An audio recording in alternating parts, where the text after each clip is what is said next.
Hello and welcome to We Got a Podcast, a podcast about Dragon Ball from A to Z, from Earth to Namek to Sadala. We cover it all. My name is Randy.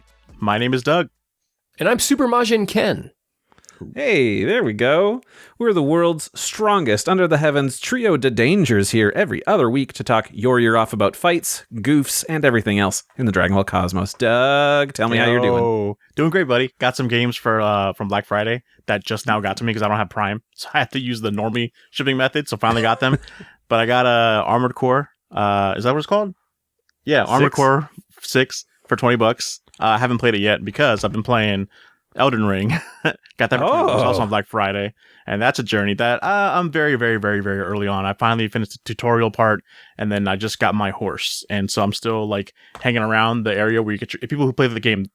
There's a little town with like a bunch of enemies that I can practice on, so I'm trying to get myself accustomed to the controls first before I move on, because it's just I don't know if I like these kind of games because I just don't like dying and I don't like the pressure of losing my experience points and all that kind of stuff. But I want to give it a shot. So that's been, my past few days. Nice. It's always good to broaden your horizons. Try something new. And also, I got these cool things thanks to someone named Randy. I don't know if you heard of him, but Randy went to, the Daima World Tour? North American Tour, like at malls and stuff. And so Randy got me this Nyoibo. Look at that. It says Nyoibo right on the freaking thing. In 2024. Who would have thought? From a Bandai American toy. That's crazy. It's awesome. And it looks pretty cool compared to, they released like one of these before, but it was just without the sheath or whatever this is. So to have it, it's pretty dang cool. Also the exclusive Tamashii base, the actual thing I wanted to get. Just because now I have everything SH Figure Arts Dragon Ball related, I can say. Almost. I'm missing some New York stuff, but we'll get. It's still available. We'll get there. See, I'm disappointed you don't have the Nyoibo strapped on via a belt on your back at all times. Find my knife to open it yet, but I intend on opening it. But I see, like, I did open the Daima base, which is pretty cool. It comes with the stand and everything. So yeah, it's pretty cool. I love it. Thank you, Randy. And Randy hooked me up. I was like, Randy, get this for me. I will pay whatever. And he was like, you know what, buddy? Here's a Christmas gift. So I'm like, thanks, man. I'm talking about you like you're not here. Thank you, Randy. Thanks, Randy. In case it's some other cool Randy versus me, the shitty one. Well, that's awesome. I'm glad it got to you safe and, brought a smile to your day. That's all I really wanted. Thank you, man. So, Ken, tell us about what's new with you. Yeah, a long time ago on this here podcast, I said I was going to rewatch a certain movie to compare it against the Super Mario Brothers movie. And I rewatched Sonic the Hedgehog 2, which at the time I was claiming might have been better than Super Mario Brothers the movie.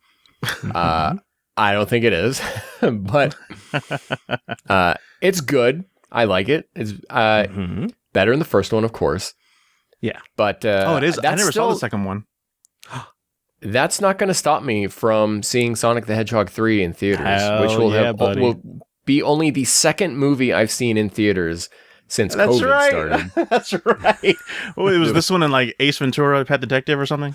Yeah, right. Yeah, back in 1994. No, they're doing a new showing that's like, here's what... I'm not going to make here's in 3D. Deadpool and Wolverine. Oh, yeah. That was the one that I saw in theaters. So Sonic 3 will have the designated role of being the second movie I've seen in theaters. Awesome. I only see the movies that really matter. That really turn the tides in the world. Yeah. Really that are really emotionally. The big Mindgeist movies that you want to be a part of. They're huge. By the time this is out, some of you listening will have already seen this movie. I have crazy high expectations for it. I hear it's fantastic. You got to stop doing that. Yeah, but lower expectations. I hear there's like extremely minimal amounts of Wade, so it should be. Oh, he's still in them at all? That's a shame. Yeah. Okay.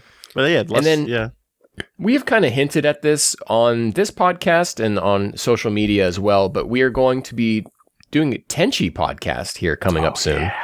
Randy and I have actually already recorded something for it. Maybe we'll leave that for a little bit of a secret as to what we did there, but our first episode will be out. You'll see. Well, you follow us on Blue Sky because we have an idea, but we don't know exactly when. The first episode is just going to be us chatting about our experiences with Tenchi and maybe what Doug thinks the show is going to be about. And then including the special thing that Randy and I already recorded. And then after that, the current plan is to just do OVA 1 and then maybe the second movie, because Tenchi continuity is weird, and we'll get into it. So the Tenchi you're talking about isn't the same like the episodic TV series that was on Toonami or whatever. We're talking about just the OVAs that we're going to watch. Well, no, it's the same, but what we're watching is one. We got to save it, guys. We got to save it. So look forward. I don't know what my homework is. Tenchi nuts, get in here as we're reviewing the show. And then if you've never seen Tenchi before, well, first of all, it's out of print. So sorry, do what you got to do, for this. I guess we can like more openly recommend piracy on this because you can't purchase it anymore. Openly recommend piracy. Yeah. You don't ever want to openly recommend it, but yeah, exactly. It's funny. My cousin's name is Tenchi, so every time you guys say that, it's like if you haven't checked it out yet, I'm like, why are you talking about my cousin like that? Okay, but yeah. Well, then you are in for a very strange few weeks. Yeah, man. Randy, what have you been up to? All right, so I got a few things. One, a friend of mine sent me a shell to put in the 8-bit Do N64 controller mod. I did this like a year ago, and I put it in a gray one that I bought off of eBay, but it was old and grungy, and like, I don't know, I can't remember. One of the buttons felt a little off, but he sent this to me with all very nice, clean, new membranes and everything, and so got that going. And it's nice, so it's wireless. I can play it with my Steam Deck and all of the with your Steam Deck. Oh my god, dude, you're so. I envy the level of like commitment you go with all these things, man. The video. Oh, it's not that hard. They make it very, very easy. So that's exciting. I got that, so I can play all of the 2 maybe worthwhile N64 games that are out there that haven't gotten re-releases with better controls. Because the N64 controller is not good, but if I'm gonna play a 64 game, why not play it with this weird controller? Yeah. Ken, you had shown this off before, but this just came in the mail today, which was the Digimon the Movies set.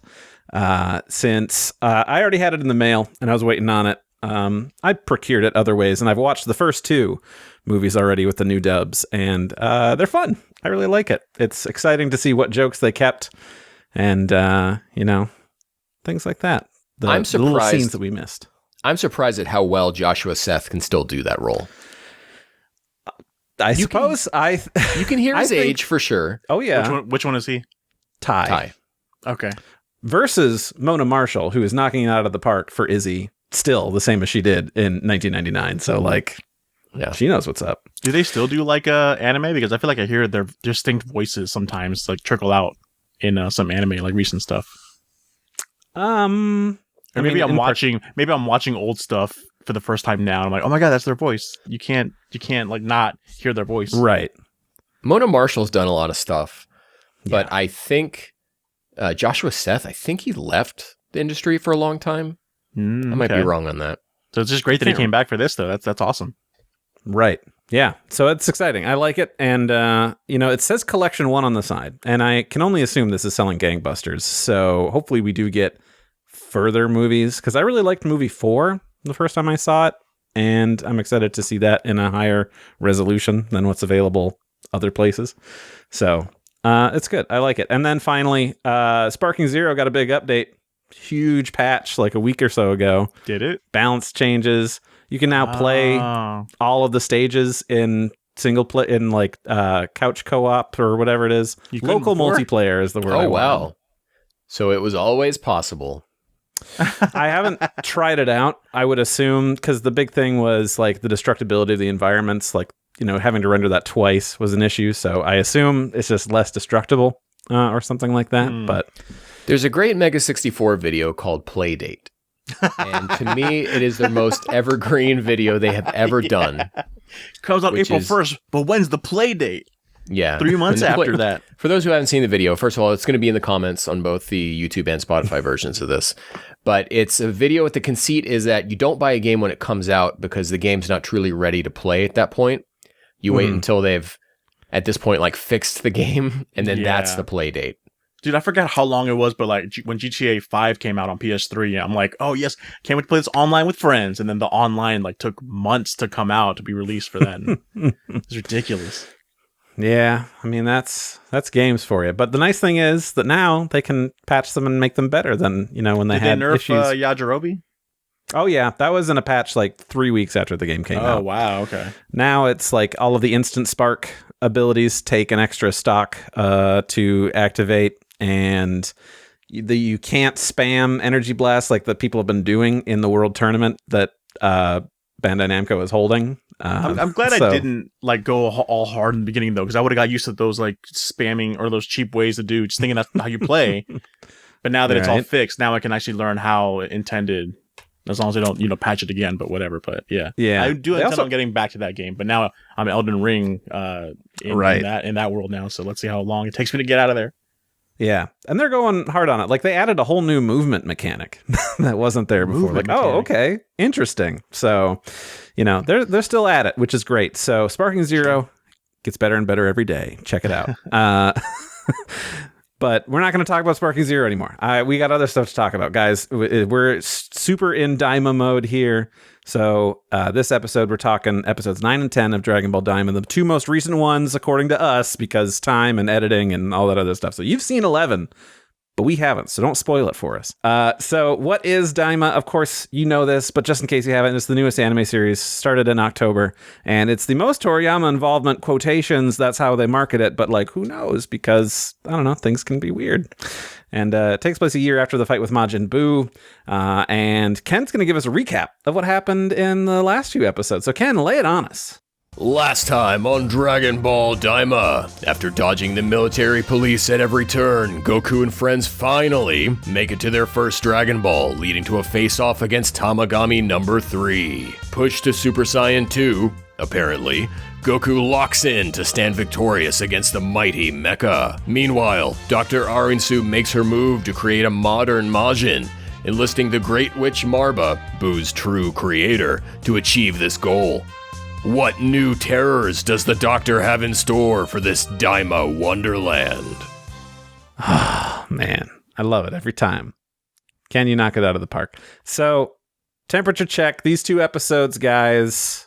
How are we feeling? Ken, I know that you have thoughts and feelings, so get them out. Okay. Going into this, before I rewatched these episodes to take notes, which I actually did today, I thought that I was going to be mostly positive. Bum, bum, bum. And I still am mostly positive, but episode 9 was significantly worse than I remember the second viewing, yeah. But episode 10 still stands a test of time, and I think is probably, even though episode 8 had that big fight, and we kind of went back and forth about the fight versus the cups, we had our own fight. I think episode 10 is probably the best episode of the show so far. I don't know if I would say... I would agree with you saying that it's the best pacing episode. This felt really well paced with it cutting between different characters. Like it's never just focused on one group of characters at all times. So I love that spaced out. So I for the most part agree. The episode 9 was like kind of stuff could have been cut, but episode 10 I was content with. I was vibing with. That's good. Yeah. How about you, Randy? I've really been liking how these have been flowing. Like you said, Doug, we're cutting between a lot of things going on. It's no longer just what's Goku, Glorio, and Pansy doing for the next 22 minutes, and that's it. We're cutting between like 4 different stories now. We've got ARINSU and Marba, we've got Goku, Glorio, and Pansy, we've got Bulma, Vegeta, Hybis, and Piccolo, and then we've got Goma and Degasu. So it's like everything is just happening, which I love to see. And, I'm getting a good mix of funny. I'm getting some good combat. So I'm eating good in the neighborhood, as far as I know. It's like Applebee's over here. I had my first like literal laugh out loud moment watching Daima in episode 10, so I was really happy with that. Yeah, interesting. It's unbelievable. Sorry, it's unbelievable how having 4 different story threads, or I guess at this point we're now 3, makes such a difference. Because I don't know if you guys notice this, we don't ever see Piccolo, Vegeta, Bulma, and Hybis come to the demon realm. We don't see them go from 3rd demon world to the 2nd one either, because we're able to jump around, that you can just have assumed stuff happening. Right. And so it's like, yes, this is because we were so A-plot pilled for so long. We were never able to cut away so that stuff could just happen off screen. Right. Oh my god. That But makes now more we are. sense. Yeah. Now we can. Yeah. They have that power. Well, I guess they're losing the power now that people are combining, but there's still other stories, threads to jump around to, thankfully. That maybe they'll use them more. Yeah, absolutely. And, you just get some more diverse times because it's not just, if it's one story for our main characters, it's more than 3 people, So you've got a lot of things to bounce each other off. And we've got all these characters who are meeting new characters. So it's like, how are they going to interact? A lot more dynamic characters can talk. So it's great. Yeah, absolutely. So let's jump into episode 9. I wrote up a thing here, and I'm just going to read through it, and then we're just going to talk about episode 9 and all the things that we found exciting. So episode 9, Thieves. After defeating Tamagami number 1 and securing their first Dragon Ball, Goku and his team take a rest at a hotel on their way to the next demon world. Some crafty thieves manage to steal the Dragon Ball, but soon after, Goku sends them flying and getting it back. The next day, they head out to meet up with Bulma and her group, only to find that their plane was stolen. Goku and company head off to the second demon world while Vegeta beats up his own set of thieves to get their plane back so they can hit the road. The malevolent Majin are up to their own designs as well. Goma and Degasu retaliate against the children who've invaded their world and taken a Dragon Ball, while Arinsu and Marba concoct Majin Coo and send him off to fight Tamagami number 1 as a test of his true might. So I really liked episode 9 for Thieves at the start. Just, I don't know, there's something nice about this sort of falling action after the big fight, and like, okay, we're on our way, we got to stop at a hotel, and I thought Thieves were coolly designed, and it got my brain twitching for what this whole transforming dude into a werewolf thing could mean. Yeah, I thought that was pretty cool too. Yeah, I thought it was like a third guy they hired, but it being the same dude just transformed was pretty neat idea. I do like.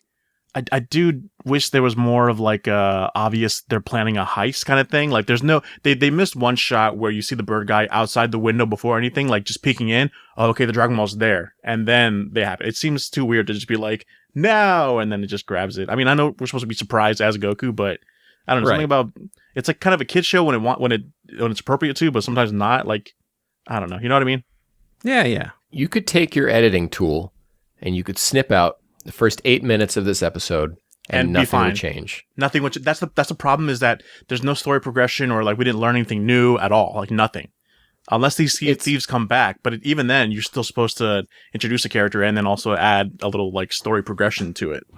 It stalls out. It's cute, right? There's cute stuff. Goku staying awake, slapping himself. It's funny. There is humorous stuff in here. Now I have to buy an SH figure out of Goku in a pajama outfit, so they have that at least. They probably will make that too. You know what? I don't doubt it. They do. Yeah, it'll be a DLC that comes with Goma or whatever. There's been a conceit going around lately, a skeet I've seen going around, talking about... my camera was on? Being very anti... people who are anti-filler, right? And Randy, I'm sure you've seen it. Maybe you re-skeeted it and I saw it on my feed because of you. I crafted it, I'm behind it all. Brick by brick. Filler's not bad, but we are in a time constraint with this show. And that hasn't changed. And so I think we're done now, just like faffing about. I think we're past that point. Hopefully. And so there's no time to do more. Right. There's a part in this episode where Degasu's on a phone where he's learning now that Goku has been here. And I wish that they would have just tied in Gargoyle and Werewolf. Those are the 2 guys, by the way, showing that they're the ones telling Degasu, because then it's like, oh, okay, so he had men on the ground reporting back to him. And that's all you would have had to do, is just, because without that, they just feel like there's no thread coming out of that. Yeah, it feels just separate story that just could have been cut. Yeah. Randy? Toriyama would never. I guess is our problem is that there's always the Toriyama aspect that we keep thinking about and the time constraint that we're thinking about. It's always like the 2 harsh criticisms that the show's weighed down by. You know what I mean? Yeah, I mean, I disagree. I love Goku wearing a bear hat. That's good. I love that. I liked the, fighting the thieves, even though it's like, it didn't really set us back and it didn't change anything. But you know what? It was cool seeing some different demons than we haven't seen around these parts before. It was fun seeing demons be demons, I guess. Like, we don't really... the demon realm is full of just, like, chill dudes, It's not really a scary place that you would think it would be. Let's have some bad eggs. Maybe is the point, It's just like Earth. Maybe we're the real demons, Earthlings. Makes you think. Doug, I think you hit the nail on the head when you said Toriyama would never. And it's not to say that Toriyama would never set up this series of events, but everything Toriyama did in Dragon Ball was constantly moving the characters or the narrative forward at all times. Yeah, watching Dragon Ball as a kid, like Dragon Ball Z on Toonami, I would think that way, that it's just like, oh, this can be cut, this is just like fun, doesn't mean anything. But then like rewatching it with like more like, okay, this what's happening in this episode. Oh wow, each episode has its own plot progression. Every one, like, because you just think of the Frieza saga and you just think one big Goku Frieza fight, but it's like, no, each episode has its own plot progression. It's so great. Well, in even fights too, either there's something happening in the fight that's changing the world, or there's something in the fight that's changing the characters. Yes, exactly. And Toriyama's great at that. Not that Daima doesn't have that, and it's also damned by being a midquel, right? It's the same problem Super has, is that you are stuck between two fixed points, probably, and what can you really do in that? And I don't know. Maybe the smorgasbord of super writers handled it better than Yuko Kakihara. I don't know. It's too early to say at that point right now. But anyways, I think we're done with this kind of filler type situation, so I'm ready to just move on from this. I hope that we keep having something happen to planes, because it feels like we can't escape it, and it's hilarious the longer it keeps going on. What a weird... Why did Goku meet up with Vegeta and them just to be like, "What's up, you guys? We can't give you a ride, but I just want to say hi." What? Maybe I missed something. What was the point of that? Well, here's how I feel like what it is. If you ever, I don't know, maybe when you were younger, like, okay, I'm going to meet up with my friend and they've got a car and we're going to meet at this gas station. This is pre having just your GPS plugged into your car. I was just like, all right, I'm going to drive. You just stay behind me because I know where we're going. Maybe that's what it was going to be. I don't know. See, like, I guess Goku didn't realize that they had lost the plane or whatever. So it was just like, let's meet up and go on. Okay, I kind of see that. It's in episode 9, who does Pansy take the phone call from? Her dad. And her dad tells her what? That they're going to meet up at wherever. Okay, so that's like the one thread coming out of this that connects to the rest of the episode. So I was just curious because I couldn't remember exactly why they were meeting Pansy was up, like, but my dad's too stingy to buy you guys a new plane, so you're just going to make do somehow. No, she tells them they'll get him a plane. Oh, really? Okay. Yeah. Okay. Oh, it just wasn't a big plane? I remember Pansy saying something about her dad being cheap or whatever, but maybe about something else. Yeah, I remember that too, but I don't remember exactly what about. Okay.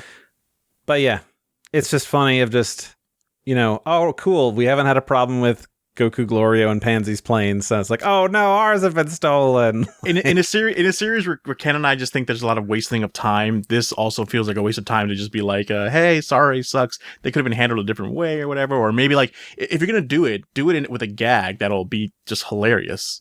Like, all right, Goku, where's your ship? Oh, you're not riding with us. Like, it's just something to make you laugh, if anything. But it was just like a whatever scene. So I would probably disagree with you about this. I think getting to have Goku interact with Vegeta again really sells this series. It carries the rest of this episode on its shoulders, and then that we get to spend a large portion of it with Vegeta and Piccolo and Bulma again, and Bulma is being funny. And yeah, I did forget that after that. Oh, sorry, go ahead. No, it's just, it makes a difference getting the hell away from Goku for a while. Yeah, just a little breather of that. It did make it all worth it though. Like at the end, Vegeta being mad, like at the people that I think bandits or whatever coming over. It's like, are you guys the one that stole our crap? Great, because I'm pissed right now. I need to blow off some steam. That was funny. I also really liked that whole thing when they first showed up, because Bulma, has been in a relationship with Vegeta for a while now, and like all these scary dudes with weapons show up and just like, oh, hey, it's you guys. Like, she is not afraid at all because she's got her man right there. So I was like, yeah, she's, what does she have to worry about? Nothing. It's a whole new like mindset that our like Earthling characters are in, just because it's just like, we handle worse at home. Yeah. So yeah, bring it on. And when I was talking about rewatching this episode and how it was worse the second time through, I had forgotten how bad the transition to the flashback was. That one's not so great, where it's just a fade to black and then fade into like, hey, here's that nightclub, and then fade to black and then fade back to Vegeta, being like, oh, what a very weird. Yeah, very odd editing choice, and I hope that in a home release that is something that is just do anything different would have been nice. Literally anything. Have it come in off frame, like shoo, just Elizabeth McGuire moment. Yes. Family Guy, whatever you need to pull from. I don't know where you got this fade to black thing from. Someone destroy whatever media that was. Seems like me editing AMVs back in 2009. But the actual fade to black.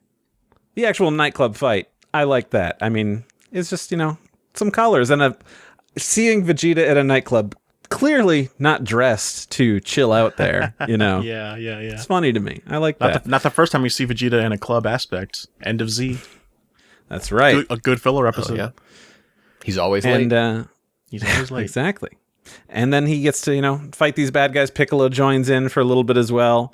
Hybis, they fight so fast, he only has time to eat 2 potato chips. So it's good to have that reference of how quick this whole thing the happens. Riz God. God, this dude who has an eye in his belt. Which is like, definitely the Oculus Tertius. Yeah, exactly. Oh my God. I didn't think about that. I was also thinking, like, this guy, whose side is he going to actually be on? We're going to have, like, Glorio's working for ARINSU the whole time, and then Hybis is going to be, I was working for Goma the whole time. Because I was like, wait, who tells them that this happened? Like, that this kid showed up. I'm like, oh, no, it's not Hybis, but, whatever. It's good. I like that. Anything else out of Thieves you guys want to go over? I mean, I've still got a bunch. Just so much. Yeah, I was going to say, this is the birth of Majin Coo, isn't it? Well, you're right. But first we go back to Goma. Yeah. Sweet Goma. And a lovely scene where he finally finds out that Goku has been here for the past 9 episodes. Or 7 episodes. Just amazing character work with Goma. I've said all along as we've been reviewing this, I want more Goma and more Degasu. Yeah. And every time I see Goma, I'm reminded why I want more of him, because he's so great. He's like, I wouldn't say that Goma and Degasu are quite as good as Beerus and Whis before they overstayed their welcome, right? I see what you mean, yeah. But they are at that level of like, these guys are refreshing, I want them around more. And then, so maybe that's why I've had so much resentment towards this series, is they took away the 2 things I was loving, and then I'm stuck with wet fart Glorio over here.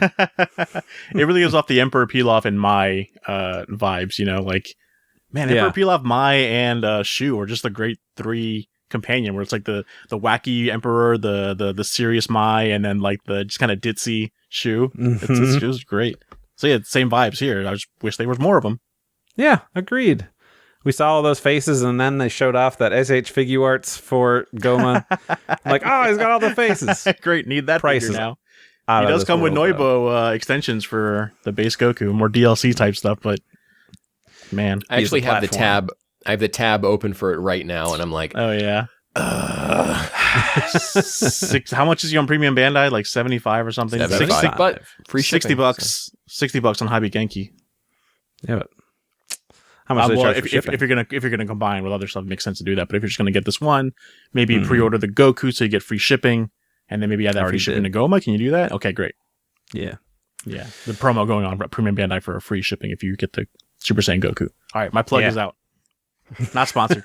Free plug, guys. Marba. She's using a Saibai-Man seed as a base for her Majin. She used to have enough to sell to outsiders, but now she's down to her last 2. Okay. So I'm still, and we'll get into this when we discuss the next episode. I'm still in Doug's shirt pocket on this one, that Saiyans originate from the demon realm, despite what we're going to talk about in the next episode. I was wondering about that too. Yeah, okay. So it could be a red herring, what they say in the next episode.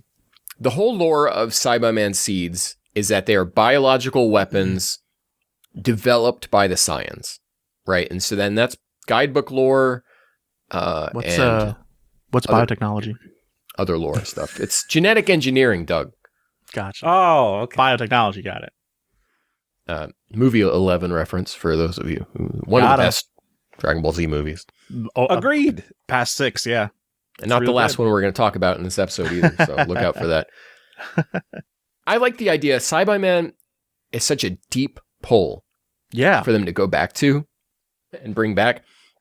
So I love it. That's the kind of like deep Fenyo stuff, you just wouldn't ever think to see that. I'm holding up a Cyberman seeds that I found like a gotcha ball like game that I literally just got this past week or so. So what a coincidence that this Cybermen are back. Like I ordered this like months ago, and because I got it from Japan, it takes 2 months to get to me because I choose the cheapest shipping option. But whatever, I got to me, and like look at that, it's so cool. It's like little Cyberman seeds are in there too. You can kind of hear the jiggling. Yeah, even if you're listening only, you can see that. You can see, see it in your mind's eye. So she's only got 2 left. Well, she uses one on Well, Koo. yes.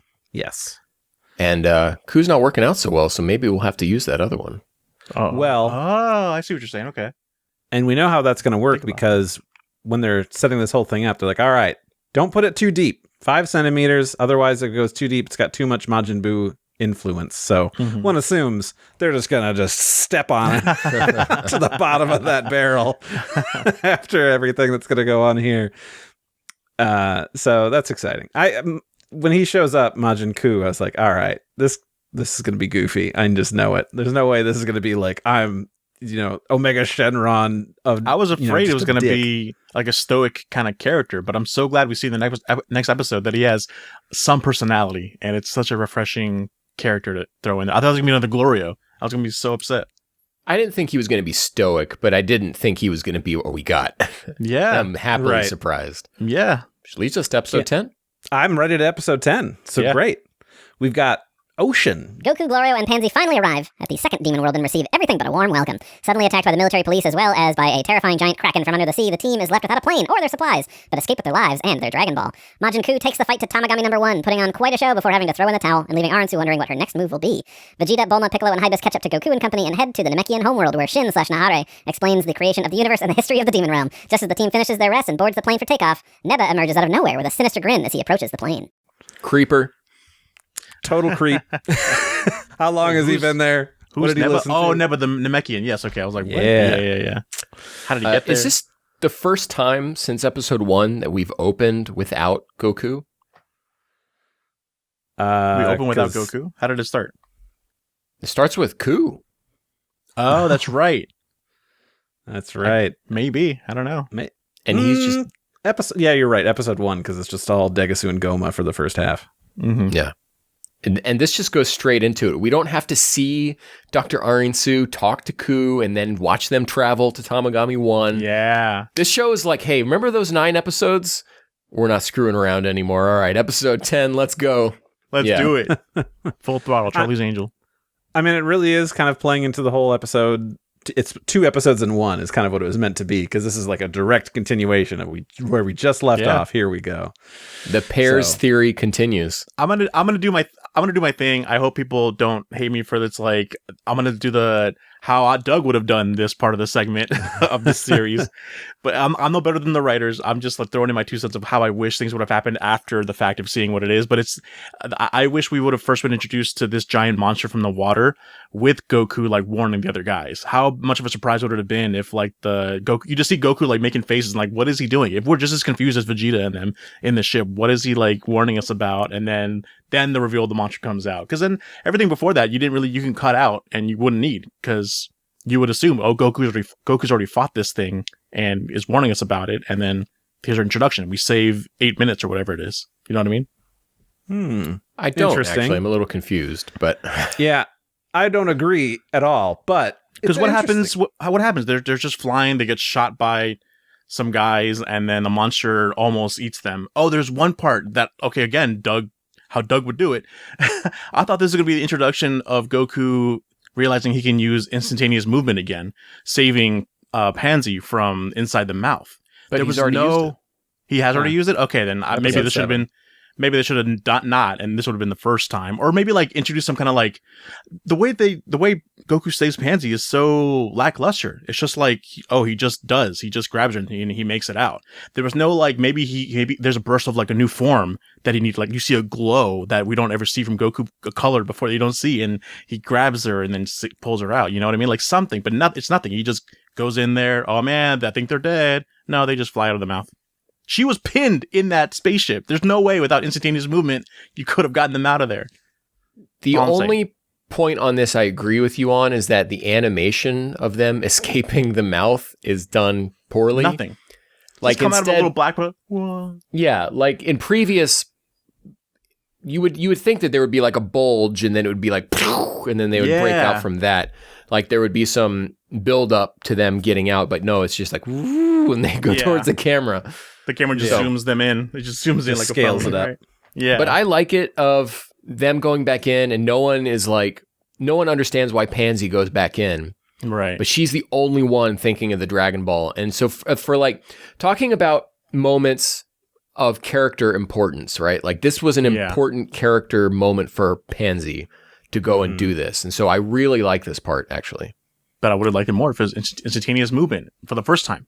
If they didn't do it episode 7 or whatever, if this was the first time. See, as I was watching that and he goes in there and reaching for it, I out loud was like, okay, he's going to teleport out of there. And then that didn't happen. And I was like, you know what? I like this better because we could always just be like, he could teleport. That just solves everything. Like, let's just do other more different things. And like the animation could have been better for that actual saving. But like, I like that. I mean, I felt tension. I was like, oh crap, she's going to get crushed to death. This is horrifying. Yeah. You can't fight that. You can't punch that. Back to Doug's first. How would Doug do it is if, like you said, if we first get introduced to this monster through Vegeta and Bulma's eyes, and Bulma's the one. No, I guess you're right, because then we need to give Pansy that moment of like, she's the one thinking about Dragon Balls. But it would have been more emotional for us knowing Bulma for so long if she was the one saving the Dragon Ball and then about to die. You know what I mean? Like, there's more for us as opposed to feeling. You gotta endear the audience to these new characters, and that's a good way to do it. And that's also, why I'll retract on that part. Yeah. Yeah. And it's a thing that, I'm sure like Goku's probably not thinking about, but for Pansy it works, is that, Goku and them, they've always had this dragon radar. So they can always just find it again. Granted, if it's surrounded by organic matter, you're going to have an issue. They don't got a radar. The only way they know where this thing is because it's been in the same place since like the beginning of time. Yeah, that's true. So if it falls in the water, oops, like I got nothing unless Bulma brought a dragon radar and it works with the same radiation. Because did she ever have to do any modifications to get it to work on Namek? I don't think she did. I don't think so. No. Not mentioned, at least, no. Yeah. But no, if they landed it and they hit the thing and like, oh yeah, it does work here. That's great. Because it just goes off to like electromagnetic energy from it, right? Which would DBE theory be the same. Yeah. It's, would probably be different in the demon world. It's an easy thing to just, as a writer, just be like, oh, it's different. You can't just use the radar. Speaking of demon world, I do love, what's the big guy's name that we all love? Glorio. No. The big Tybus. Tybus. His riz about Bulma, like, you should be my girlfriend. And then Vegeta just getting mad at him was pretty funny. And then it makes me, and then he's like, oh, you want to be turned back into adults, both of you, because you like big boobs, Vegeta. And he has no response other than I hate this. Yes, and then Piccolo's in the back like, oh, he does, doesn't he? Like it makes me think about like, how is the demon world such a? I know they're not thinking about this, but in my head canon, it's like because demons take so long to age, right? Because Pansy's what 400 years old or whatever, or maybe 41, 82. She's old by our age. It's like so. There's a difference of like looking like a young kid to looking like an adult. Yeah. So like Hybis's thought process of like, oh, you like which version do you like? Do you like the young looking or the old looking kind of thing? Like, oh, so that's what you're into. And then Piccolo, because he doesn't really have romantic love, he's also like still learning. I love that he's like, oh, so Vegeta does like that. No, Hybis is still on a watch list because King Kadon says that he'll marry Pansy off when she grows up. So she's not yet. So Hybis, have a seat over here. But does it mean that the demons don't fall in love for like hundreds of years? That's so weird, but it's just a kid's show, whatever. You also got to remember, for anime, it's like, oh, we're going to be girlfriend and boyfriend. Like, we're going to maybe hold hands. Right, that's the furthest we're going to go for 20 years until we're married. I love the dig at like Vegeta's hair, especially for Hybis, because he's like, he goes to a salon. Like, Hybis has that dude. That's meant. He's the Riz Lord. It's great. I don't know. Hybis seems like the kind of guy to own a Doltaki figure to me. You know what? This is good company to be in. I'm glad to be friends with Hybis, my main dude. Until something comes up, and then I didn't hear about these allegations. I just want that to be known. So back to Koo fighting the Tamagami. We cut to this fight 4 times. I mean, we start there and then we cut there another 3 times. But it never felt to me strange, and it helped the episode keep feeling like it was moving. Yeah. And it's like, oh, gosh, this is what an anime is supposed to feel like. You know? Yeah, you're right. It cutting back and forth was like a nice, like, I never felt like, oh man, we're back here again. Let's move on with it. No, every time was something, a nice, interesting part of the battle that he was going through. Yeah, and it was another phase of where the battle was. Yeah. So it kept moving. We were learning something more about Koo as it went along. And it's like, this felt Toriyama. That the kind of movement through that. But I don't know if you guys picked up on this, but the Tamagamis have individual personalities, which I really like. Do they? 1 was very different from 3. Remember, with Tamagami number 3, Goku shows up, and then the second he opens his mouth at him, Tamagami number 3 starts yelling at him. Yeah. And this guy's just more stoic, like, what's up? You want this Dragon Ball? All right, let's check it out. Let's go. That's great. If you want the Dragon Ball, you have to know what that means. And he's no McDonald's worker. He doesn't snitch when those 2 military police walk up. Oh, that's right. Oh my God. What are you talking? Peak design. Holla at your boy. Koo fights in a very like chaotic way that almost mirrors the way Pure Boo might fight. But in like a more controlled manner. Yes, Almost I'm glad he's not just a Pure Boo clone, character-wise, personality-wise. But what? He's more like a what? More like he's what? It's like he's turning Boo's weird fighting style into like a martial arts that he's trying to use. As you're saying, yeah. And it's cool. I really like his fighting style. Yeah. It's like, it's like instead of rabid dog, it's trained dog, especially when he goes on all fours. And yeah. True. He gives me the vibes of like if Jocko knew what he was doing, kind of. Like that's what this dude is like. You know? You take that back. Jocko knows exactly what he's doing at all times. I love Jocko. I'm just saying it. So going to this Namekian homeworld, it's very odd to be like, this is the second demon world, but also there are other planets / planetoids because they don't go through space. It's just hanging up there in the sky. Yeah. It's like, we'll just go over there. It's fine. And going through the whole like, oh, this looks like Namek. Oh, it's just dirty water and trees and not really great. And nobody lives here anymore. It was interesting.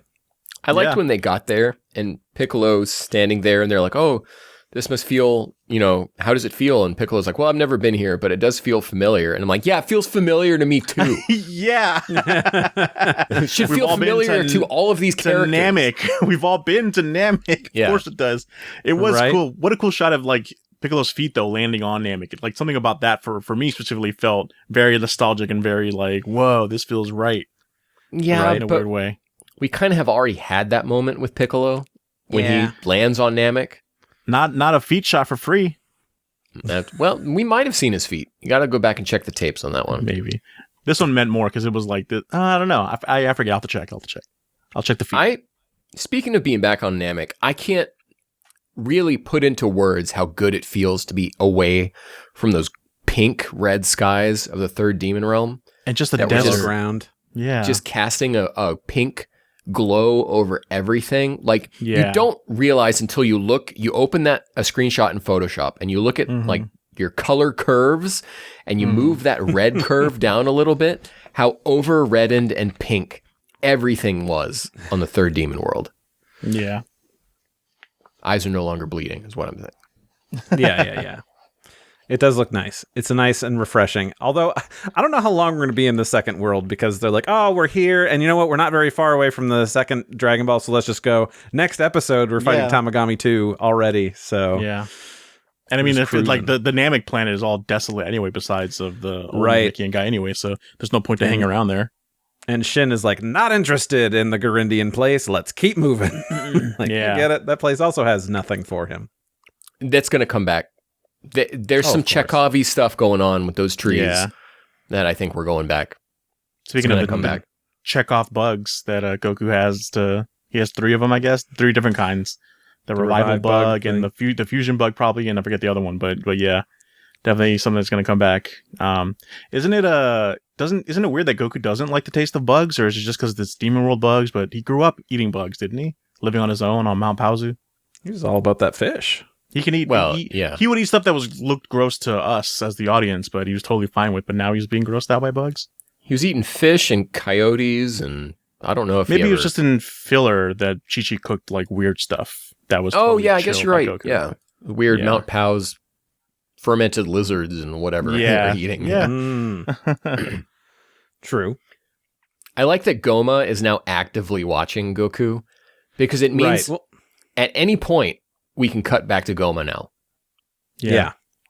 It's he's great. in the know of what's going on. And he's going to be the guy like, what?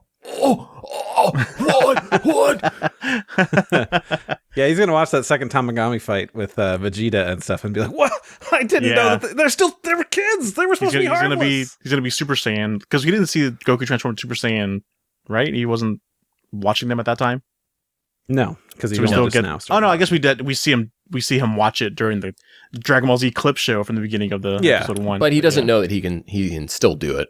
Right. I think that's the whole point why you turn him into kids anyway, to make him weaker. But so he'd be surprised that they can still do this even as a kid. That'll be fun. Well, my prediction is that this is going to allow him to see that Hybis has the third eye. Oh, and maybe. Things are because if you think about the pacing Gasu will notice it. The pacing we were at for these first few episodes and the pacing we're at now, it seems like we're about to blow through that second Dragon Ball, right? So what's the wrinkle that needs to happen before we can go to the third? And it seems like, Goma suddenly showing up, getting that third eye, that's the wrinkle that's going to happen. I wonder how they're going to handle getting the third one, though, because Majin Coo just forfeit. So we got to go back to this one eventually. Is it going to be another battle, or is it going to be is it the Tamagotchi going to be no, you're cool. Here you go, Goku. Is it not a Tamagotchi? Yeah, no. Shake it. I mean, I think that the big wrinkle, though, is going to be okay, well, we think that Goma is the big bad, but it's no, we got Arinsu's whole thing going on, so it's we've got more to do after dealing with Goma and Degasu. Well, who knows, That's going to be, I think it's going to get buck wild. I like your guys' theory of they're going to use the last Cyberman seed to make a stronger one, and it's going to show the comparison of how their strength with the newer one just taking care of the Tama whatever super easily. Yeah. I don't know. I feel like the Dr. Arinsu stuff is being played for a gag. And so I would expect that. Yeah, I mean, her saying, I'm going to fire you. You're fired. It's yeah. I know, which I love, by the way. I'm just saying. But I'm just saying that it seems like she's on a gag path. I thought she was she was a secret main villain. I mean, if they've already revealed it, maybe it's not so secret anymore. Yeah. I think she's going to make a new one that's going to be stronger and more destructive.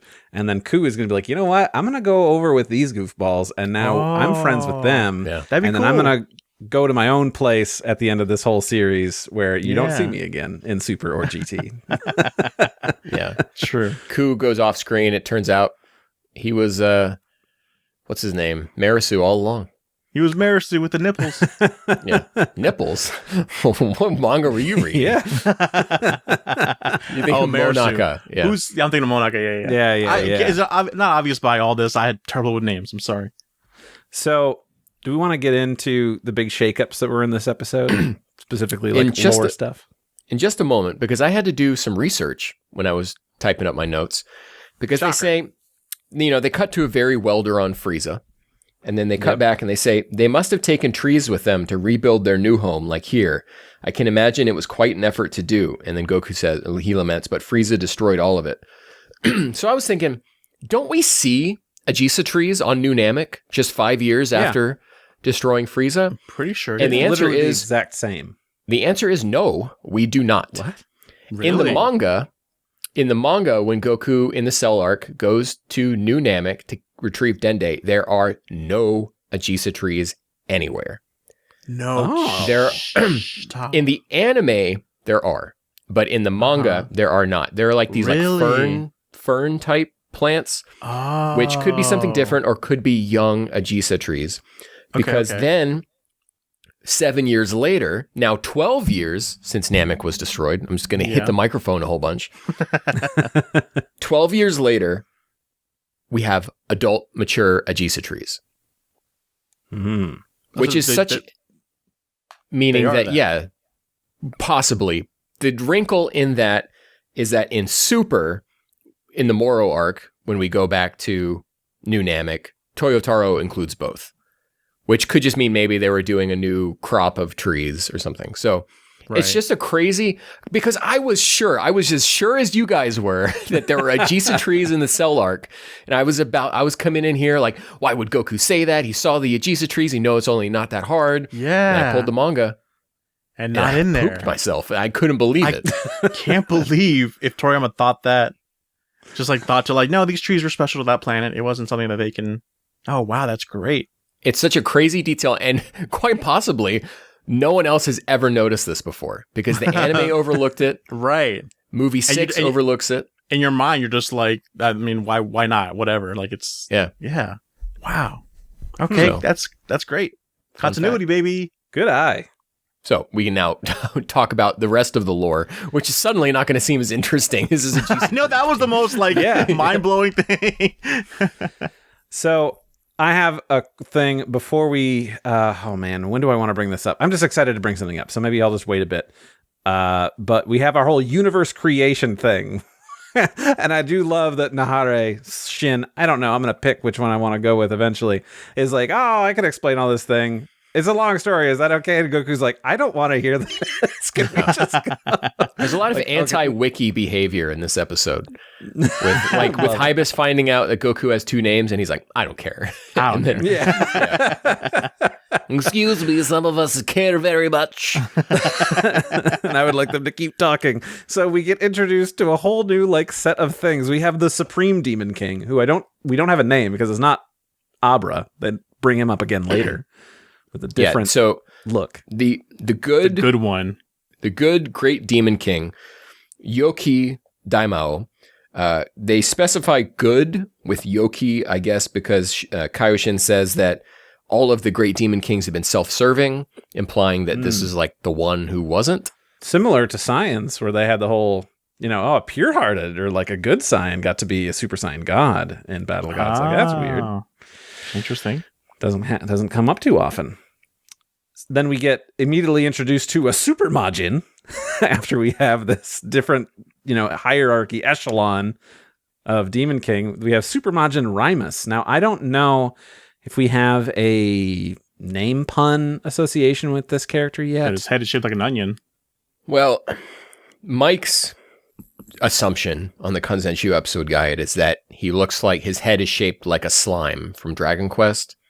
And so if you rearrange and corrupt Suraimu into Raimasu, then dang, that's a good one. Could just be as simple as that. It could. Because I went to the old Kanzenshu today, and they didn't have an episode page up for 10. So I was like, well, guess this just is what it is. And I'm just got to go off of what I've got. So that's cool. We also get the thing of Earthlings and Saiyans are not descended of Majins, because Bulma is like, oh, does that mean everything is from the demon world? And it's like, nah, you guys came along after, but it's not a big deal. So, yes, but that could still, there's a lot of room as to what that can mean. And so this is where I'm hopium, copium, I've got Dougium, okay? I'm huffing on Dougium here. Sorry. The word they use for when they say Saiyans and Earthlings were born after all of this is the word Tanjo, which can mean a ton of different things. It can also just mean they didn't show up until after that. And of course, if Saiyans started out as Ozarujin or something and became Saiyans over time, or perhaps from Namekian interference, which is another theory I have. You would think Shin would know that, though, maybe, or I don't know. There's a lot Shin didn't know. Remember, going into the Buu arc. That's true. And he's never seen our characters turn into Ozaru, so it could. I mean, in GT maybe, but not in the official canon. Not during the Boo arc. That wouldn't have been a thing that he bore witness to. It's interesting. We have this just nonchalant thing of like, oh, the Demon King wanted to expand, and so then he's like, hey, you're a Super Majin, make me a universe. And he's like, yeah, okay. And then more were just made. Like they're like, oh, and then just time went by and there were more that were created. And people were moving out just to be like, expand. We've got, what is it, Manifest Destiny? Is that the westward expansion in America? We got that, but out of the demon realm. And the Namekians left because they were like treated like slaves. Yes. That's weird. Because they have magic compared to everyone else. Like they got, special abilities, even though magic is a thing everybody has here. Well, they all have one. Well, no, I guess the Namekians, I don't know. They all say they have at least one. Because they have like Dragon Clan where they like one can create dragons, and then Warrior Clan or something like that. Healing and the warriors and the fusions that they can do, and that seems in line of everyone else's power. So what is so special about them? I don't know. So it seems like people from the second demon world are those capable of becoming gods, and maybe not the rest. Speaking of which would make Saiyans. The most frustratingly bold thing the show has done so far. What's that? Which is show all of the other, well, not all of them, but the other Kaioshin from Super. Mm-hmm. Including Goasu. Yep. Which is like, okay, this is the equivalent of if in Super, there was, like when Beerus is talking about how he asked Frieza to destroy Planet Vegeta, right? If it went a little deeper into the Saiyan backstory and then showed, like Dr. Lychee or something, or showed Baby or something. That's the equivalent of them showing these characters. It's bold. I mean, you've got gods. You might as well show them. You got designs for them. Might as well show them. But yeah, the fact that they are from Super specifically is pretty bold. It's bold. No mention of the Omni King or anything. Nope. Mm-hmm. We've got Rimus, who's the creator of the universe, and they even say like he's still the highest authority in the regular universe. This could be nothing, but Vegeta's reaction to the name Rimus was a little like, oh, does he kind of recognize that name the same way he recognized Beerus' name or whatever? But probably not. But it was kind of like noticeable for me to Vegeta's reaction of the name, like he recognized it. And again, I'm on the record of I'm all for them blowing up continuity and doing their own thing. This just felt like, don't tease me. Don't do this to me, Daima. Somehow connect the ties. That'd be great. Just leave that alone. Do your own thing. Right. I have a question. We had talked about the Namekian slaves thing, and then Piccolo like, oh, doesn't this feel familiar? He's like, I was never here. My dad was. So was he? Who does Piccolo think he is? Because this can change who his dad is. Because Piccolo Jr. Views Piccolo Sr. as his father. But now that we've combined Piccolo and Kami, are they now feeling like, oh, I'm the nameless Namekian, so my father would be Katats versus... Or, in another aspect, he himself... Because he's not... Maybe he's not like an offspring of Piccolo Daima. He's more of like a reincarnation of Piccolo Daima. So maybe it's like one and the same. So their father.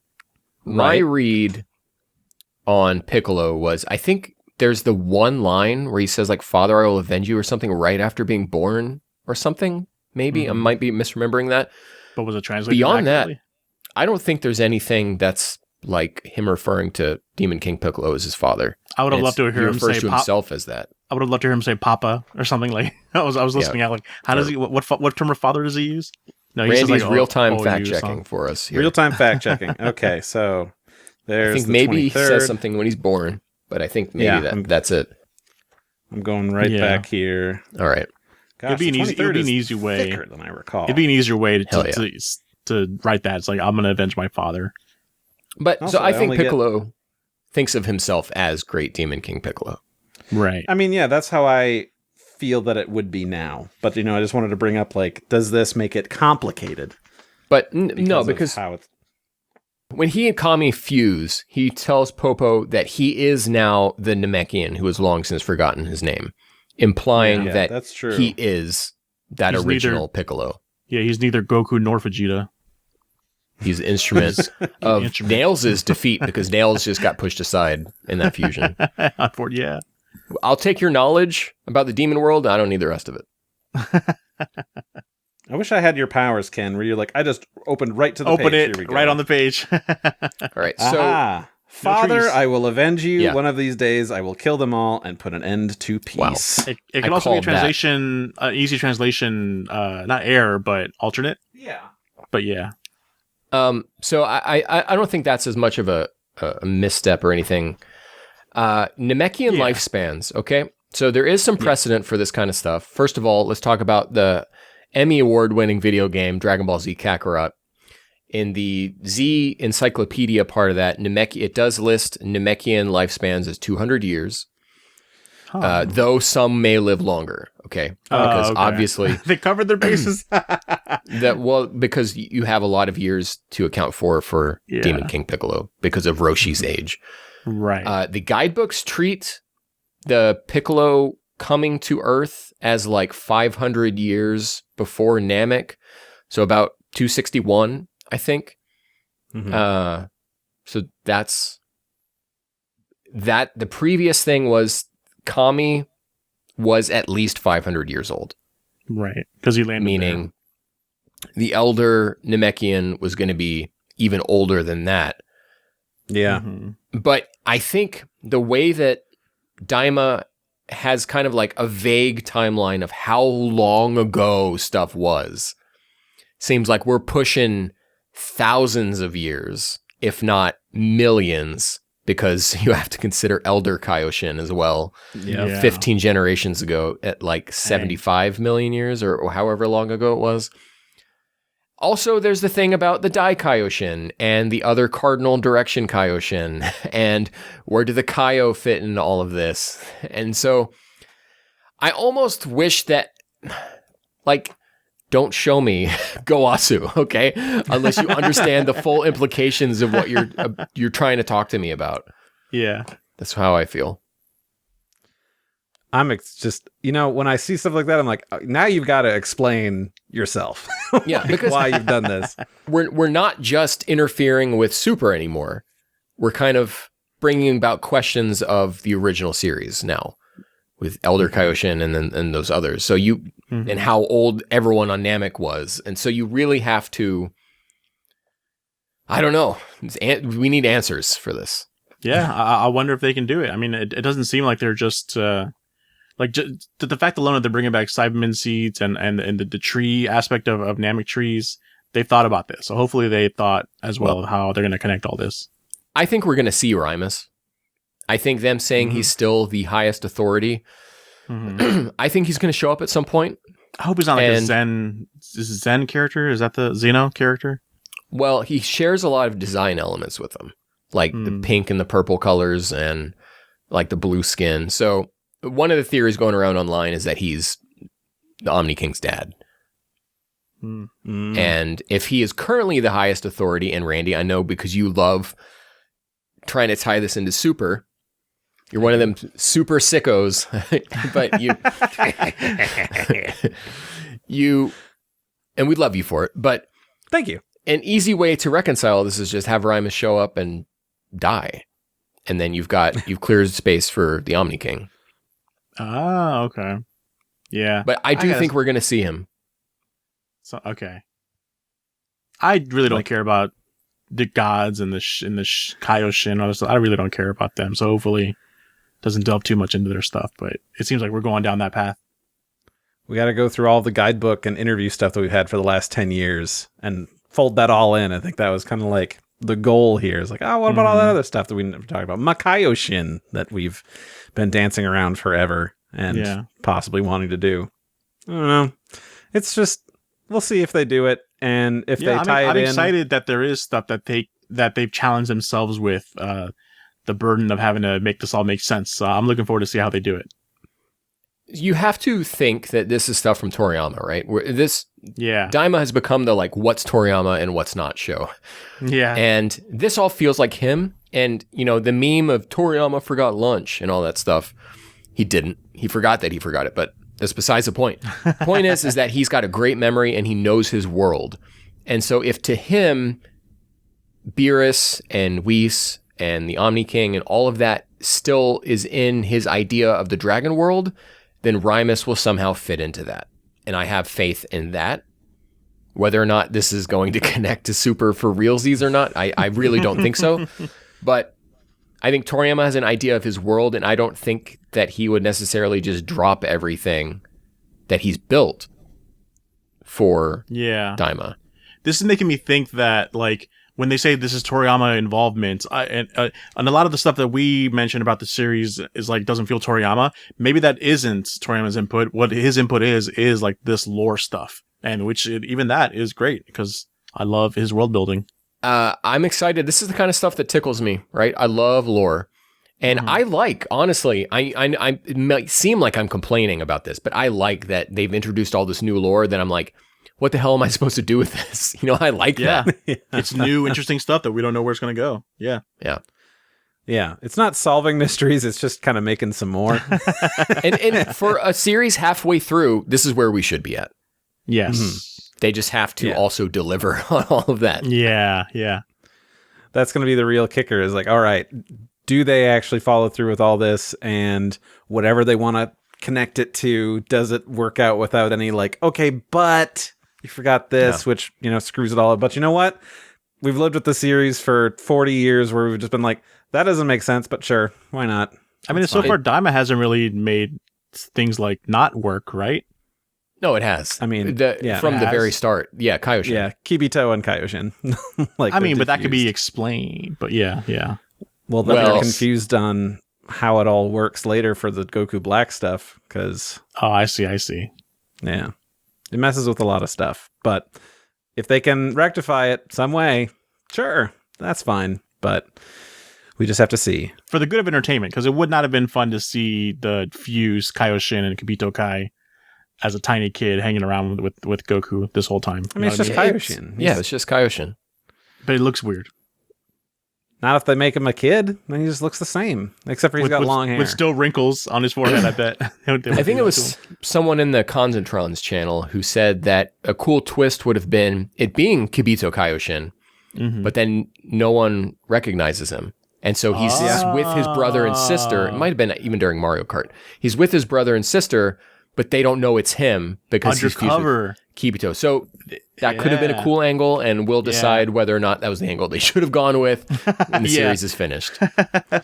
Or we don't see them, you know, until it's like, oh, hey, it's Kid Kaioshin and Kibito, but like, weren't you guys fused? Like, I don't know, we got turned into kids, so like time reversed, unfused, now we're separate, and then when they wish to be adults, like, oh, we're just right back to being one. Yeah. And that's what I was hoping. We saw them as adults at the party.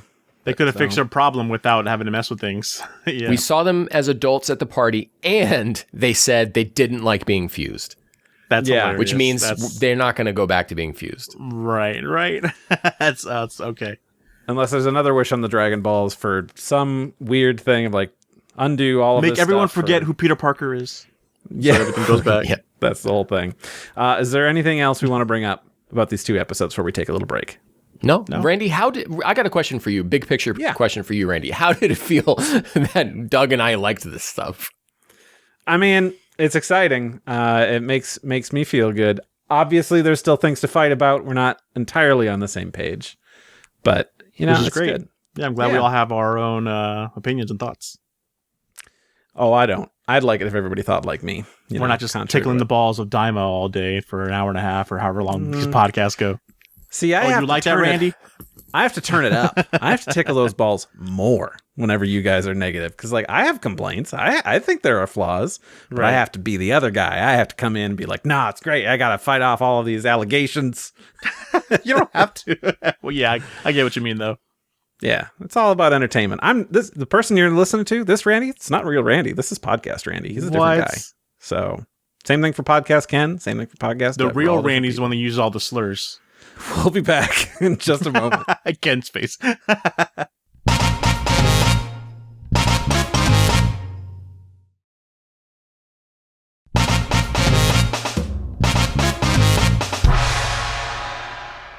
Hey there, we're back for more. We got a podcast, but this time it's what you guys had to say. Ken, as always, is throwing up the skeets on the blue sky, asking people what they had to think about things like Majin Coo and the Saibai Man, Goasu and Rimus. Yeah, that's right.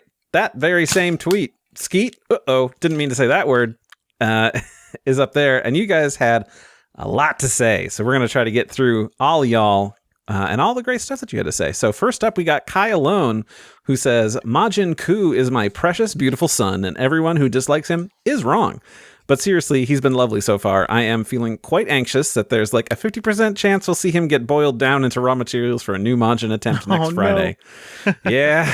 That's true. No, he does look kind of basic, like too basic to hang around forever. Yeah. The Sci-Bi Men connection was awesome. I love how everyone expected Daima to just not have thought about some of the old characters they were retroactively implying to be demons now, only for them to pull out this little treat. Ozaru Theory was seemingly shot down, though. Can't win them all. Nope. Not yet. Ken is bringing it back. All right. Dougie him. Conspiracy Ken activated. Yeah. The new creation story intrigues me, but I feel there are additional details we aren't being told yet, so I'm in wait and see mode. If they never elaborate any further, though, I'd say it's neat, and even if you gotta work out some details in your head. Dragon Ball's always a tad like that, so I don't mind it here. I feel at least some of it will play into whatever state we end up leaving the Demon Realm in at the end of Daima, though, so final judgment will also depend on how relevant it feels in Daima's ultimate narrative. Also, Gowasu is one of the best characters in the entire franchise, and his mere presence already elevates Daima above and beyond anything it could hope to achieve without him. Strong feelings for Gowasu. I appreciate that and respect it. I like him too, but it's just damning presence in this show. The Kaioshin are the most problematic part of Daima. Canceled. Ken, you want to take this next one? Yeah, Austin writes in and says, I think Majin Coo has been entertaining. I'm interested to see where ARINSU goes from here with further creations. The new lore seems to suggest Super being connected, but I'm still not 100% convinced that Daima won't prove to be in its own timeline. I'm interested to see that you think that this is pro Super connection. It's some kind of connection. I'm surprised. I'm surprised everyone caught on to that. Besides me, I'm like, I don't know what the gods look like or whatever. So we had a whole like 80 episode tournament where we were looking. I was like, these guys that guy looks familiar, but yeah, I didn't think too much about it. All right, Doug, hit us with one of these. Let's see. Jacob Sawyer writes in, the bad subs keep confusing things beyond the additional lore implications, so that's frustrating. I'm having fun, though. Coo being a goof was entertaining. Looking forward to more cast interactions with Vegeta and company. Same, man, same. That's one thing we didn't talk about. Yeah. There's some... it's difficult sometimes, and I get it. Like, their job has to be hard, and they got to make calls and, like, figure out what they're trying to say. On and a short amount of time. Yeah, and if you're not super into the lore like Ken, you could be like, okay, I think this is what they're going for, but like, oops. This could mean a lot of things. There's a counter for Ken of how many times you said that. This could mean a lot of things. Right? It's true. There's so many things that are like vague, and they make a choice, and the choice might be right, and it might be wrong, but we know from episode freaking 1 that the way they interpreted a Majin Buu line was wrong, and so that cast a cloud over the whole series, and you can't trust anything that these Toei subs will come at you with. And we're probably not getting Steve Simmons coming back to do the Blu-rays. And I wouldn't be surprised if at this point they just copy-paste from that's true, from Crunchyroll. I miss it. That Steel Sky. So we've got Final Forum podcast here saying, Toriyama is great at characters, not so much at world building. Daima continues that trend. I kind of don't see the problem. Granted, I'm very unconcerned with things like canon and lore. That's fair. You're just along for the ride, and I get that. But Doug, you said that he's great at world building. So when are you and Final Forum going to fight? You ready? I got my Nyoibo ready. Oh, no weapons, especially magical ones. I can only extend one side though. I can't extend the other. Talk about. Oh, sounds like it's working. No, I can't. Should probably see a doctor about that. I will. It's been 24 hours. Yeah, Ken, I know that your throat is feeling rough, but can you handle Omega Rockman? Yeah, I got this one. Omega Rockman writes in for the first time in a long time. Yeah. Late in time. Woo. Coo has a ton of personality, so I'm looking forward to seeing more of him. Being part Cyberman, I'm a little surprised that he has the self-preservation to surrender against the Tamagami instead of self-destructing. Speaking of Cybermen, it doesn't bother me that they originated in the demon world. With demons being able to freely travel in and out of the realm in the past, I think it works. Instant just add water, laborers/soldiers sound like a valuable resource to trade within the intergalactic market. Sound like slaves, just like Namekians. The new creation lore doesn't bother me either. Assuming Super still counts, it doesn't surprise me that the Omni King would delegate creating universes to someone else. They seem pretty uninvolved outside of punishing troublemakers. They'd rather play hide and seek and universal marbles, lol. It's kind of funny that the person they hired to create universes then hires Kaioshin to make planets for them, lol. I kind of love how Toriyama self-parodies the series' main theme of there's always someone stronger through this ever-evolving and always overcomplicated divine bureaucracy. Yeah. LOL. With Gowasu showing up, I'm now positive that Daima is meant to fit with Super and Kibito Shin remerging is imminent. The finer details probably won't match up 100%, but slapdash, somewhat dubiously connected lore has always been a Toriyama specialty. LOL. As long as the broad strokes work, I'm good. And I think that covers everything. Oh, he's just apologizing. I mean, like you said, disputing that Super is actually disproven with this. I'm interested to see if somehow they can, not just a simple like, oh, they fuse again, but just a different way to get them back into a one fuse character, you know? But who knows? I think Gowasu signals that they are like, yeah, this fits with Super. Just don't think about it for even a second. Right. Don't talk to Ken. And then, yeah. Got it. Don't talk to me. Yeah. Doug, can you handle we got this next one? Yeah, we got Parker Rico saying, sorry for not writing in last time. I didn't know you guys were doing the call out a day early and I was busy with other stuff. No worries, man. Anyways, on to my thoughts. I'm really liking all these additions that Daima is throwing at us. After seeing him fight, I want to see more of Majin Coo. Same. Just the way he moves around is a lot of fun to watch, and he's just a charming character. I also like hearing more about the Kaioshins, and I hope they talk about them more soon. I was honestly shocked to see the other Kaioshin appear as well. Yeah, everyone notices the Gowasu but me. To be honest, that seems to be on track with Doug. So yeah, okay. It's very Doug core to do that. Was Majin Coo voiced by younger whoever plays Trunks in Japanese? Because it sounded like one half of Gotenks like for a little bit there. No, it's but he actually he voices the older Trunks too, doesn't he? Yes, Takashi Trunks Kusao does. It sounded like someone imitating younger Trunks with like a teenage version of that to me. It was weird. I don't know the actor off the top of my head, but he's kind of been around doing a whole bunch of other stuff. So it's kind of like, oh, he's finally showing up to here, which is really cool and exciting. So he had a Gotenks-ish personality. I'll tell you that much a little bit. I mean, it's the thing where he shows up to Tamagata number 1 and he's like, hey, I'm this guy. And like, I'm going to defeat you. It's like exactly what Gotenks He does was just born. I mean, he's still like a kid. And so with all this power. I will be buying his figure arts. Yes, totally. When that happens. And then Parker, I do want to apologize by calling out Blue Sky. You guys got to get on turning on notifications for posters, because I believe Parker or somebody else was like, there's no notifications you can get for people. So I didn't know that you guys were putting out the call for stuff. It exists for Blue Sky? I don't believe so. Oh, okay. You know, like on Twitter, you can be like, just give me push notifications on my phone whenever this person posts anything. So I don't believe that's... In that same vein, I'd like to apologize for anyone who did show up today to find out that I had closed replies to the thread. As you can hear, we've had a lot coming in. A lot of them are long responses, and we need the show to go on. So sorry that I had to cut them off early. So hopefully we'll see you next time, and we'll try to include as many people as we can. Yeah, we love hearing your thoughts. Heck yeah. Marcus says, I'd like to take a sec to retroactively apply the newly formed lore to Zamasu. His anti-mortal hang-up feels weird considering Majin don't seem all that different from mortals in their society. Kind of sucks. They have finite lifespans too. The Glindians are even headed for extinction. Many Majin-descended beings live mingled among the mortals of the 12 universes. Glindians aren't treated like gods in their native demon realm. Nahare goes about like an average Joe. The god shtick is for the outside world. The Supreme Kais were only appointed to the job. It's not like they have a birthright to it. In conclusion, take Zamasu down a peg on the villain tier list and give Cell a bump.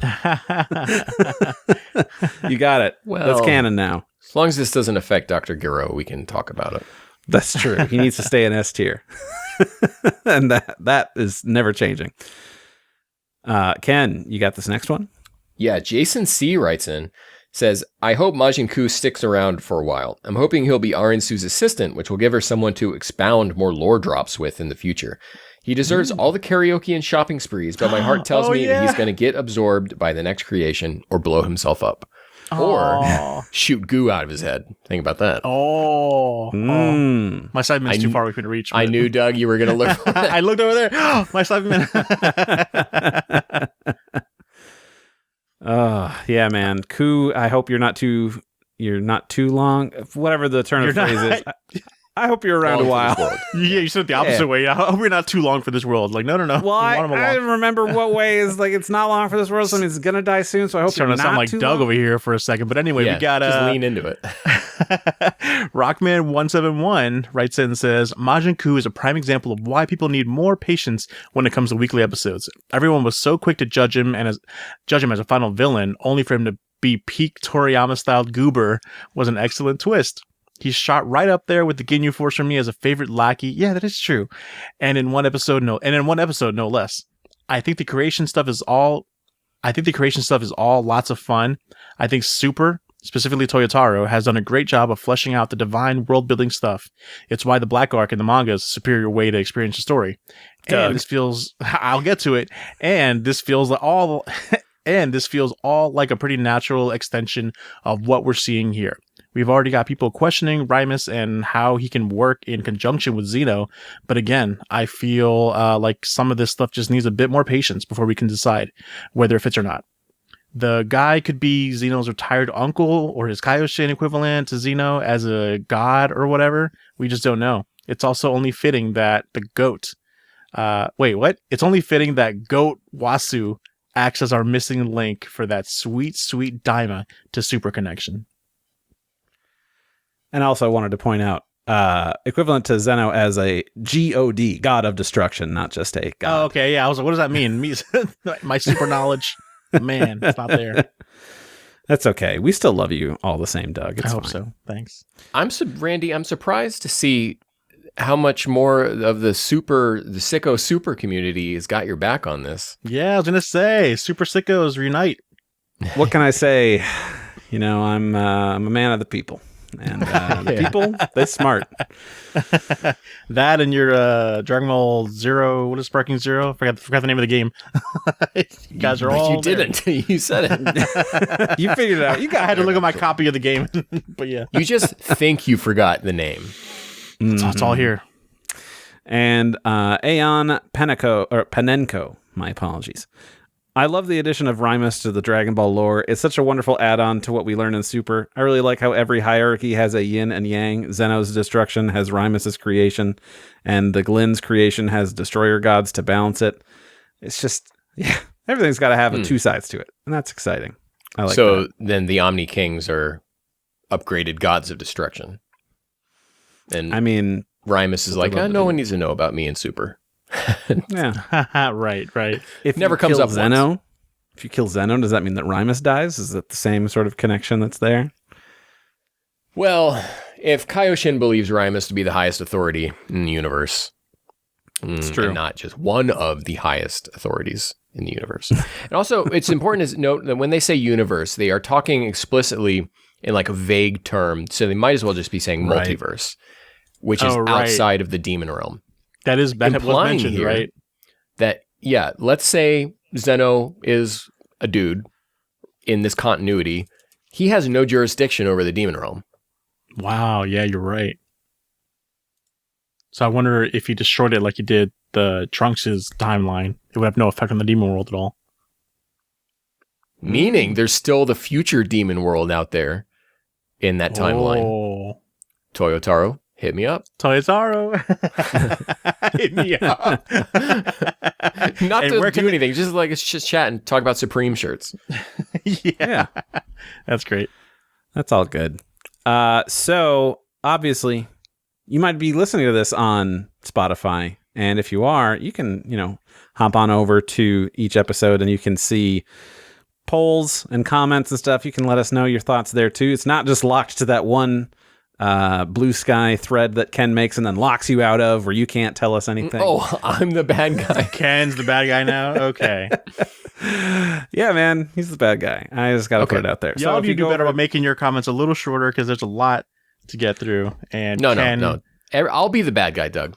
Okay. Listen, when you reply to us... No, I'm just kidding. 10 pages minimum next time. we had a poll from the last episode, which was, has word of the estimated series length colored your enjoyment of Dragon Ball Daima? And we had a majority of people, 72% says, no, I'm not affected, versus 27% says, yeah, sadly, it's really affected my outlook on the show. So check out Spotify, comment there, do polls, hang out. It's a good time. And there's tons of episodes. This is episode 97 of the numbered ones. There's other bonus episodes and stuff too, which I'm sure you've seen, heard, whatever. And that's good stuff there. I also wanted to take a moment because I'm bad at checking the email for the We Got a Pod podcast. And we actually had a new email here just from about 2 weeks ago from Willis. So I just wanted to bring up a portion of this here, who says, I just finished episode 8 of Daima and was thinking about the episode and the franchise as a whole. I'm absolutely in love with Daima currently, and my question is, would Daima have worked 28 years ago as a DBZ episode 291 rather than going straight into GT, or did we need the 28 years in order to appreciate now? And this is coming, he wanted to give some background, that he's not just a new guy. He's 36 years old, so right there with us. Our demographic. Yeah. He started watching Z during the Pioneer VHS days and watching Raditz to Ginyu, desperately wondering if we'd ever get more of the story. And despite unpopular opinion of the Boo arc, it's his favorite of hell yeah. Z. Yeah, of course. It's a based opinion. Yeah. So if we could time... It really will. Oh God, I can't words. Wow. You need that right now to fix your sentences. I do, which I'm an editor, so that's all gone. You didn't hear any of that. Yeah, right. If we could have just had Daima to slot right in before we do that whole 10-year time skip, do you think it would work, or do you think like you need everything that's been in between to really appreciate it? I'm of two minds on this. On one hand, no, because the Boo arc feels like Toriyama's greatest hits. There's a sense of finality to everything in that story, of him drawing from all manga he's ever done in his history, all feeds into the Boo arc. The other side of that coin is that this is very much like Saiyan to Frieza to Cell, right? There's a progression in those arcs. This is a natural progression of Boo. I would also say if it was in fact Toriyama writing it, then yes, but like Doug and I have kind of addressed, there's a lot of storytelling antithetical to Toriyama's traditions here, where there's just like no movement. And so if it was in fact 28 years ago, what was that? I think you said that, yeah. Is that the math? Yeah. And it was him writing it? Yeah, I think it would work. But again, that would change a lot of what. Final. Yeah, and I like the fact that it kind of at the end of the Z arc, it's like it cuts to 10 years later, where it's like, oh, our characters have lived 10 years with like no conflict. It's been nice for them. They've been able to live their lives. They've earned this. Yeah. And then something happens where Oob is reborn or whatever. It's nice. Yeah, I mean, it would be interesting. I am looking forward to the day that maybe I can retire. And then I can sit down and I can watch Dragon Ball and then Z up to the time skip. I'm like, all right, now I'm watching Daima. Oh my god. Now I'm watching Super. And then I'm going to finish Z. And then I'm going to jump into GT. And then whatever else has happened in the last 20 whiplash years. From the different like ways of storytelling. It's like, what's happening? Oh, yeah.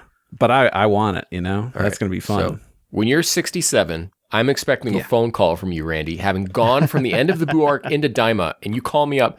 You hologram me up. and you say, Ken, you were right about Daima all along. All along. Look, I'm not saying that it's the best. I'm just saying I don't want to make definitive statements until it's over, okay? There's a lot that can happen here. Just like there's a lot of things that can happen in trivia, Doug. That's right, it's here. How did you do that? I was waiting for that. He was just like, I got it. Let's go. I gotta jump in here. So, of course, we have trivia by our one and only trivia deity, Zenpai. Maybe we'll call him Rymus of trivia. I don't know. I mean, we could do something like that. He's given us 3 trivia questions for you fellas to really put your knowledge to the test. So, question number 1, get ready. Hands on your buzzers or whatever object. Sure, Nyoibo's just fine. I'm gonna extend it when I have an answer. Squeeze that Kirby. So, Question 1. Doug, pay attention. I'm watching. What does kadan mean in Japanese? Oh, yeah, flower bed. Boom. Ken's got it. I was thinking it was onomatopoeia. Like kadong. Kadon. Netflix. Just have him fade in. That means Daima starting. Yeah.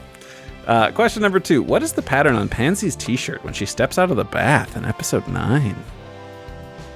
Oh no, on, I don't guys. know. No idea. You weren't. Hoping it's like a devil, like Vidal's t-shirt. Ken, do you want to give a guess? I have no idea.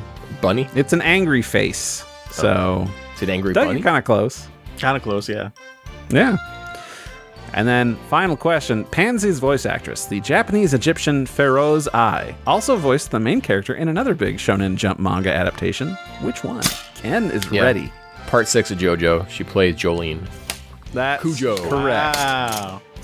Which is great because of, that show's Egyptians connections. Yeah. I was going Really to good guess casting. Yu-Gi-Oh! Because of the Egyptian connections. That's it. I figured it out. Yu-Gi-Oh? Figured it out. Boom. Nope, I didn't figure it out. So 2 out of 3, right? No, never mind. Yeah. I can't do trivia and I can't extend my Nyoibo. What's happening? There it is. It's okay, Doug. Right side. Right side. I said right side.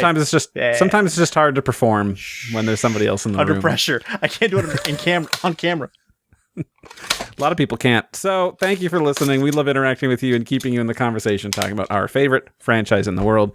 You can post at us at wegottapodcast.com over on Blue Sky, or you can email us at wegottapod@gmail.com. Thank you to Rifti Beats for letting us use this track, Kakarot theme hip hop trap remix. You can find that track and other great music by Rifti on his SoundCloud.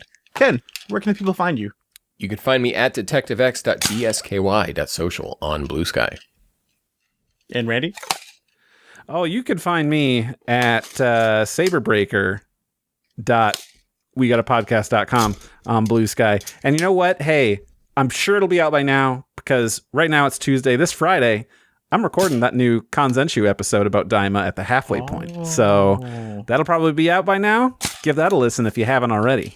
And Nice. Doug, where can people find you? Jabaz on Blue Sky. I think Jabaz Doug, but yeah, on Blue Sky. Okay. Someone got Jabaz before I could, so yeah. Randy, can I get a thank you Yeah. for making that Kanzenshu podcast happen? Yeah, thank you. Long brought it story up in short. Mario Kart. Yeah. Yeah. I was telling Randy that I thought he would be great to do like a midway point talk about Daima because you're thinking about it at a different level and more as a whole. You're trying to, right? Whereas Doug and I are getting very nitpicky about minor things, and I'm like, you'd be great because I know Mike's been wanting to do a halfway point about Daima. So there you go. Mm-hmm. You're Yeah. welcome. Well, Even also though really cool, Rick. you're It's the one also who really told cool, Mike Randy, so yourself thank you. that I told you to tell him to tell him. I said to tell you to tell him about. Anyways, thanks for listening to the podcast, and make sure you review, like, subscribe. If there's a fourth thing you can do that too, and make sure that the moms are doing it as well, guys. We'll get those Cell Junior activations. Moms? Oh my god. We'll catch you, Montanator. Bye.